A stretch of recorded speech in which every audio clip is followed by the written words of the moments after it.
మా వీడియో నచ్చిందా? వెంటనే లైక్ అండ్ కామెంట్ చేయండి. ఇంకా మా Andhra Vilas movie news channel కు సబ్స్క్రైబ్ చేసి నూతన వీడియోల కోసం బెల్ ఐకాన్ క్లిక్ చేయండి. డ్యూడ్ సినిమా దర్శకుడు ప్రదీప్ రంగనాథన్ తన సినిమాకి సంబంధించిన స్ఫూర్తిపై స్పష్టత ఇచ్చారు. తాను ఆర్య సినిమా చూసి ఇన్స్పైర్ అయ్యానని, ఆర్య 2 చూసి ఉంటే కథ వేరేలా ఉండేదని వివరించారు. ఈ అంశం ప్రస్తుతం చర్చనీయాంశంగా మారింది. తెలుగు ప్రేక్షకులు భాషతో సంబంధం లేకుండా మంచి సినిమాలను ఎంకరేజ్ చేస్తారు అని ఎప్పటినుంచో ప్రూవ్ అవుతూ వస్తుంది. అలానే చాలామంది తమిళ్ ఫిలిం ఇండస్ట్రీకి సంబంధించిన హీరోలకు ఇక్కడ మంచి ఫ్యాన్ బేస్ క్రియేట్ అయింది.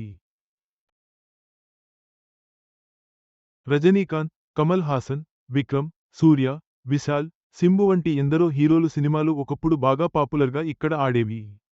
కానీ తెలుగు హీరోల సినిమాలు తమిళ్లో అంత పెద్దగా ఆడేవి కాదు.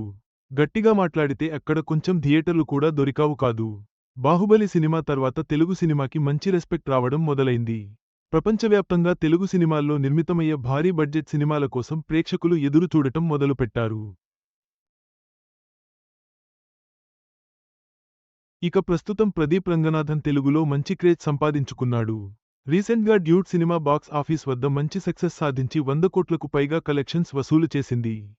డ్యూడ్ సినిమా చూసినప్పుడు చాలామందికి గుర్తొచ్చిన సినిమా ఆర్య 2. ఎందుకంటే ఆర్య 2 సినిమాలు ఆర్యగీతాను పెళ్లి చేసుకుని అజయ్కు అప్పచెప్పే ఉద్దేశంలో ఉంటాడు. ఆ పాయింట్ను సుకుమార్ డీల్ చేసిన విధానం అప్పట్లో విపరీతంగా ఆకట్టుకుంది.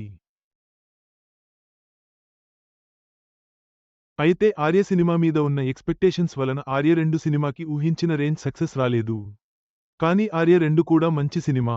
డ్యూడ్ సినిమా చూస్తున్నప్పుడు కూడా చాలామందికి ఇదే అభిప్రాయం కలిగింది.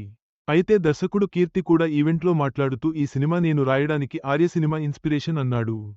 అయితే అందరూ కూడా ఆర్య 2 సినిమాని ఇన్స్పైర్గా తీసుకుని ఈ సినిమా రాశాడు అని భావించారు. దానిపై రీసెంట్ ఇంటర్వ్యూలో క్లారిటీ ఇచ్చాడు దర్శకుడు కీర్తి. అయితే వాస్తవానికి ఆర్య సినిమా చూసి దర్శకుడు కీర్తి ఇన్స్పైర్ అయ్యాడట. ఆర్య 2 సినిమా ఈ సినిమా షూటింగ్ మొదలు పెట్టినప్పుడు మాత్రమే చూశాడట. ముందే ఆర్య 2 సినిమా చూసి ఉంటే ఆ ఇన్ఫ్లుయెన్స్ ఈ సినిమా మీద కూడా ఉండేది అని క్లారిటీ ఇచ్చాడు. ఆర్య సినిమా చూసిన తర్వాతే ఈ కథను రాశాను అని చెప్పేశాడు.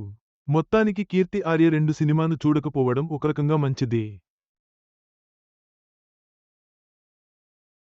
ఒకవేళ చూసినట్లయితే ఆ సినిమా ఇన్ఫ్లుయెన్స్ ద్వారా ఈ సినిమా ఎటేటో మలుపులు తిరిగేది. సినిమా ఫలితం విషయంలో కూడా కొద్దిపాటి డిఫరెంట్ వచ్చేది అనేది కొంతమంది అభిప్రాయం. మొత్తానికి కీర్తి ముందే ఆర్య 2 చూడకపోవడం ఒక రకంగా మంచిదే. లేకపోతే ఆ సినిమా ప్రభావం డ్యూడ్పై పడి కథ వేరే మలుపు తిరిగేదని ఆయన అభిప్రాయపడ్డారు. ఇది సినిమా విజయంలో కీలక పాత్ర పోషించిందని భావించాలి. ఈ వీడియో మీకు నచ్చినట్లయితే లైక్